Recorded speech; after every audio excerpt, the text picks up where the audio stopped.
ഈ ഫുട്ബോൾ 2027 അപ്ഡേറ്റിന് മുന്നോടിയായിട്ടുള്ള ഈ football connect 12-ാം തീയതി ബുധനാഴ്ച ദിവസമാണെന്ന് അവർ ഒഫീഷ്യലി അറിയിച്ചിട്ടുണ്ട്. അതിലായിരിക്കും ഇനി വരാൻ പോകുന്ന എല്ലാ ഫീച്ചേഴ്സിനെ പറ്റിയും അവർ വിവരിക്കുന്നത്.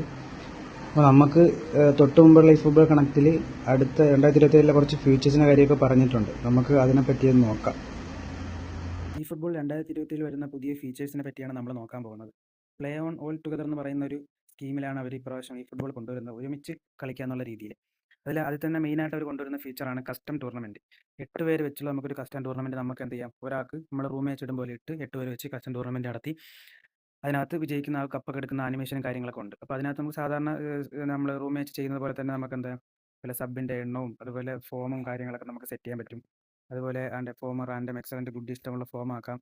അതുപോലെ തന്നെ നമുക്ക് ഈ കളിയിലെ ഇതെന്ന് പറയുമ്പോഴത്തേക്ക് കാറ്റഗറി, ക്ലബ്ബ്, നാഷണാലിറ്റി അങ്ങനത്തെ രീതിയിൽ വയ്ക്കാം. ഇപ്പോൾ കാറ്റഗറി തിരഞ്ഞെടുക്കണമെങ്കിൽ ഒരാൾ പ്രീമിയർ ലീഗ്, ഒരാൾ ലാ ലീഗ, അങ്ങനെ ഓരോരുത്തർക്ക് ഓരോ ലീഗുകൾ എടുക്കാം. അല്ലെങ്കിൽ ക്ലബ്ബാണ് എടുക്കണമെങ്കിൽ ഒരാൾക്ക് ബാഴ്സ, അതുപോലെ റയൽ. ഇനിയിപ്പോൾ ഇംഗ്ലീഷ് പ്രീമിയർ ലീഗിലെ ക്ലബ്ബാണെങ്കിൽ ചെൽസി, മാഞ്ചസ്റ്റർ സിറ്റി അങ്ങനെ ഇഷ്ടമുള്ള ക്ലബ്ബുകൾ എടുക്കാം.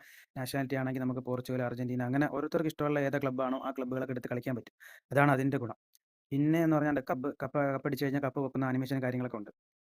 വെർഷൻ 6.0 അപ്ഡേറ്റ് ആണ്. അപ്പോൾ അതിനകത്ത് നമുക്ക് അടുത്തതായിട്ട് നമുക്ക് വരാൻ പോകുന്ന രണ്ടാമത്തെ ഫീച്ചർ എന്ന് പറഞ്ഞാൽ ഇത് പ്ലേയിങ് സ്റ്റൈലിൽ ഒരു പുതിയ പ്ലേയിങ് സ്റ്റൈൽ കൊണ്ടുവരണം. ഓവർലോഡ് എന്ന് പറഞ്ഞാൽ പ്ലേയിങ് സ്റ്റൈൽ കൊണ്ടുവരണം. അതെന്താണ് നോക്കേണ്ടതാണ്, ഇതാണ് ഓവർലോഡിനെ പറ്റി പറയുന്നത്. Sensei full pace near the ball achievement. അപ്പോൾ അതായത് നമ്മളെന്താണ് ഈ അടുത്തടുത്ത് ചെറിയ ഷോർട്ട് പാസുകൾ ഇട്ടുകൊണ്ട് ഏത് ഡിഫൻസിനെ പൊട്ടിച്ച് കയറുക, അതാണ് അതിൻ്റെ ഒരു ഇത്. അത് ടിക്കറ്റൊക്കെ പോലത്തെ ഒരു സാധനമാണ്. ചെറിയ ചെറിയ പാസ് ഇട്ട് നമ്മുടെ കളിക്കാരെല്ലാം അടുത്ത് വന്ന് നിന്നിട്ട് പാസുകൾ റിസീവ് ചെയ്ത് കയറുന്ന ഒരു എന്തായാലും ഗെയിം കത്തിക്കുന്ന, അതായത് പൊസിഷൻ വെച്ച് കളിക്കുന്ന ആൾക്കാരുടെ ഗെയിം കത്തിക്കുന്ന ഒരു പുതിയ ഫീച്ചർ പ്ലേയിങ് സ്റ്റൈൽ ആയിരിക്കും ഇത്. അത് കഴിഞ്ഞ് വരുന്ന ഞാൻ കുറേ നാളുണ്ട് പണ്ട് മുതലേ എനിക്ക് പേഴ്സണലി ആഗ്രഹമുള്ള ഒരു കാര്യമായിരുന്നു. നമ്മൾ ഈ ഒറിജിനൽ യഥാർത്ഥ ഫുട്ബോൾ മാച്ചൊക്കെ നമ്മൾ റിവ്യൂ ചെയ്യുന്ന സമയത്തൊക്കെ പറയാം, അവർ അറ്റാക്ക് ചെയ്യുന്ന സമയത്ത് ബാക്കിൽ 2 ഡിഫൻഡും പിന്നെ 2 വിങ്ങർമാർ ഉൾപ്പെടെ ഫ്രണ്ടിലോട്ട് കയറി അങ്ങനെ അറ്റാക്ക് ചെയ്യുന്ന രീതി. ഫ്രണ്ടിൽ ഇപ്പോൾ 4-5 പ്ലേയേഴ്സൊക്കെ അറ്റാക്ക്, എന്നിട്ട് അവർ അവിടെ നിന്ന് ബോൾ മിസ്സായി ഉടനെ തന്നെ ഡിഫെൻഡ് ചെയ്ത് ബാക്ക് 5 വരാവുന്ന രീതിയിലൊക്കെ ബാക്ക് വരും. ആ രീതിയിൽ നമുക്ക് കളിയിൽ സെറ്റപ്പ് ചെയ്യാൻ പറ്റിയെങ്കിൽ കൊള്ളാൻ ആലോചിച്ചിട്ടുണ്ട്. അതിൻ്റെ ഒരു ഫീച്ചറാണ് ഇവിടെ വരാൻ പോകുന്നത്. അറ്റാക്കിംഗ് ഫോർമേഷനായിട്ട് നമുക്ക് ഇഷ്ടം ഒരു ഫോർമേഷൻ തിരഞ്ഞെടുത്തിടാം. എന്നിട്ട് അപ്പോൾ അറ്റാക്കിൽ അത്യാവശ്യം പ്ലേയേഴ്സിനെ കിട്ടുക, എന്നിട്ട് ഡിഫൻസിൽ കുറച്ച് വരെ നിൽക്കുക. എന്നിട്ട് കയ്യിൽ നിന്ന് ബോൾ മിസ്സായ ഉടനെ നമുക്ക് ഡിഫൻസിൽ എന്ത് ചെയ്യാം, ആളെ കൂട്ടാം. അതാണ്ട് ഇങ്ങനെ 1 DMF 2 CMF ഒക്കെ വരുന്ന രീതിയിലാക്കാം. അല്ലെങ്കിൽ 5 ബാക്ക് ഇതേപോലെ എടുത്ത് അടിച്ച് വയ്ക്കുക. അതായത് നമ്മൾ അറ്റാക്ക് ചെയ്യുമ്പോൾ നമുക്ക് ഫ്രണ്ടിൽ 4 പ്ലേയേഴ്സ് കാണും. ഡിഫെൻഡ് ചെയ്യുമ്പോൾ ഫ്രണ്ടിൽ ഒരാൾ മതിയെങ്കിൽ ഒരാൾ എന്നിട്ട് ബാക്കി എല്ലാവരും ഡിഫെൻഡിന് ഇറങ്ങി വരിക. പ്ലേയേഴ്സ് വേറെ ഇടാൻ പറ്റില്ല. ഈ 2-3 പൊസിഷനെ കളിക്കാൻ പറ്റുന്ന പ്ലേയേഴ്സ് ഉണ്ടെങ്കിൽ അങ്ങനത്തെ എന്ത് ചെയ്യുക, ഇപ്പോൾ RBയും RMFും കളിക്കും, അതുപോലെ LBയും LMFും കളിക്കും. അങ്ങനത്തെ പ്ലെയർ ഉണ്ടെങ്കിൽ അയാൾ നമുക്ക് ഡിഫൻസിൻ്റെ ആ ഫോർമേഷനകത്ത് LBയും RB ആക്കി ഇടുക. എന്നിട്ട് അറ്റാക്കിൻ്റെ ഫോർമേഷൻ വരുമ്പോൾ അവരെന്ത് ചെയ്യുക, RMF LM, അപ്പോൾ അറ്റാക്കിൽ കുറച്ചുകൂടെ നമുക്ക് ഇത് കിട്ടും. നമ്മളെ കയ്യിൽ ബോൾ ഇരിക്കുമ്പോൾ അവർ കയറും, തിരിച്ച് നമ്മൾ ബോൾ മിസ്സാകുമ്പോൾ തിരിച്ച് ഇതേപോലെ ഇറങ്ങി വരും. അങ്ങനെ നമുക്കൊരു ബെസ്റ്റ് പാർക്കിംഗ് സാധനം യഥാർത്ഥ ഹറാംബോളിന് വരാൻ പോണതേ ഉള്ളപ്പോൾ അങ്ങനെ സെറ്റപ്പ് ആയിരിക്കും. പിന്നെ ഇതിനെയൊക്കെ അപ്പോൾ ഇങ്ങനത്തെ സാധനത്തിന് പൊട്ടിക്കണമെങ്കിൽ പിന്നെ എന്ത് വേണം, ഡബിൾ ലിങ്കപ്പുള്ള അടുത്ത തൂക്കിയേറും വേണമെങ്കിൽ നമുക്കിപ്പോൾ ഒരു ക്രോസ് സ്പെഷ്യലിസ്റ്റ് നമുക്ക് മുമ്പ് മറ്റേ ഇതിനെ ക്ലോപ്പിന് വന്ന കണക്ക് CB എന്ന് RMFലോട്ട് തൂക്കി അറിയാം, അല്ലെങ്കിൽ LMFലോട്ട് തൂക്കി അറിയാം. എന്നിട്ട് അവിടെ നിന്ന് ക്രോസ് ഇടുന്ന പരിപാടി. അപ്പോൾ ഇത് രണ്ടും കൂടെ 2 ലിങ്കപ്പൊക്കെ ഉള്ള ആൾക്കാർ വന്നാൽ എന്തായാലും ഗെയിം കത്തും. പക്ഷേ ഇതിനകത്ത് മിക്ക യൂട്യൂബേഴ്സും പറയുന്നതനുസരിച്ച് ഓരോ ലിങ്കപ്പ് ഒരു വട്ടം ഒരു സമയത്ത് ഒരു ലിങ്കപ്പ് പറ്റുള്ളതെന്നൊക്കെയാണ് പറയുന്നത്. പക്ഷേ എനിക്ക് മനസ്സിലായെന്ന് പറഞ്ഞാൽ ഇതിലിങ്ങനെ അവർ കാണിക്കുന്ന വീഡിയോയിൽ രണ്ടും ഇങ്ങനെ മിന്നി നിൽക്കുന്നതായിട്ടാണ്, അല്ലാതെ ഒരു സമയത്ത് ഒന്ന് അടുത്ത സമയത്ത് ഒന്ന് അങ്ങനെയല്ല, ഇങ്ങനെ മിന്നി നിൽക്കുന്നതായിട്ട് അവർ കാണിക്കുന്നത്. അപ്പോൾ രണ്ടും നമുക്ക് കണക്ട് ഇടാൻ പറ്റുമെന്നാണ് എനിക്ക് തോന്നുന്നത്. പിന്നെ അടുത്തത് ഒരു പുതിയ ഗെയിമിംഗ് ഫീച്ചർ, അതായത് നമ്മൾ ഇപ്പോൾ ലോഫ്റ്റഡ് പാസൊക്കെ ഈ നമ്മൾ പോസ്റ്റിനകത്ത് വന്ന് ലോഫ്റ്റഡ് പാസൊക്കെ ഇട്ട് കഴിയുമ്പോൾ അത് നമ്മൾ സ്റ്റാൻഡിങ് ഷോട്ട് അടിച്ച് കഴിഞ്ഞാൽ അവരെന്ത് ചെയ്യും, ഇനി ബൈസൈക്കിൾ കിക്കും അതുപോലത്തെ അക്രോബാറ്റിക് ഫിനിഷിംഗ് ഒക്കെ ഇനി നടത്തും. റോണിയുടെ തന്നെ ഒരു വീഡിയോ അവർ കാണിക്കുന്നത്. പിന്നെ അത് കഴിഞ്ഞ് ഡെയിലി ഗെയിമിൽ മാറ്റം വരും. ഡെയിലി ഗെയിം മാറ്റിയിട്ട് അതിൻ്റെ ഡെയിലി സൂപ്പർ പ്ലേ എന്ന് പറഞ്ഞ പുതിയൊരു ഫീച്ചർ ആക്കിയിട്ടുണ്ട്. അതായത് എനിക്ക് തോന്നുന്നു ഇങ്ങനെ നമ്മൾ ബോളും കൊണ്ട് ഇങ്ങനെ മെസ്സിന് വന്നിട്ട് കറക്റ്റ് ഷൂട്ട് അടിക്കുന്ന സമയമാകുമ്പോൾ ഇവിടെ ഇങ്ങനെ ഈ സാധനം ഇങ്ങനെ നിറഞ്ഞു വരും തോന്നുന്നു.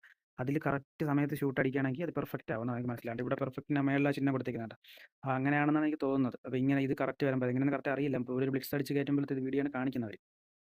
അപ്പോൾ ഇത്രയൊക്കെയാണ് ഒഫീഷ്യലായിട്ട് കൊണാമി നമുക്ക് അറിയിച്ചു തന്നിട്ടുള്ള പുതിയ ഫീച്ചേഴ്സും കാര്യങ്ങളൊക്കെ. പിന്നെ നമ്മുടെ വീഡിയോ തന്നെ നമ്മുടെ ഈ ചാനലിൽ തന്നെ ഈ 2027 അപ്ഡേറ്റിന് മുന്നേ നമ്മൾ ശ്രദ്ധിക്കേണ്ട കാര്യങ്ങൾ, എന്തൊക്കെ ചെയ്യണം എന്തൊക്കെ ചെയ്യാൻ പാടില്ല എന്നുള്ള കാര്യങ്ങളൊക്കെ നമ്മൾ അപ്ഡേറ്റ് ചെയ്തിട്ടുണ്ട്. ഒരു ഷോർട്ട് വീഡിയോ ഇട്ടിട്ടുണ്ട്, അത് കാണാത്തൊരു കയറി കാണുക. പിന്നെ അതിൽ പറയാൻ വിട്ടുപോയ കാര്യം എന്ന് പറഞ്ഞാൽ നമ്മൾ ഈ ഫുട്ബോൾ കൊണാമിയായിട്ട് ലിങ്ക് ചെയ്യാത്ത അക്കൗണ്ടുകളൊക്കെ പോകുന്നതാണ്. അപ്ഡേറ്റ് ചെയ്യുമ്പോൾ അത് പോകും. അപ്പോൾ അതുകൊണ്ട് എല്ലാവരും അത് ശ്രദ്ധിക്കുക, എത്രയും പെട്ടെന്ന് ലിങ്കാക്കി ഇടുക.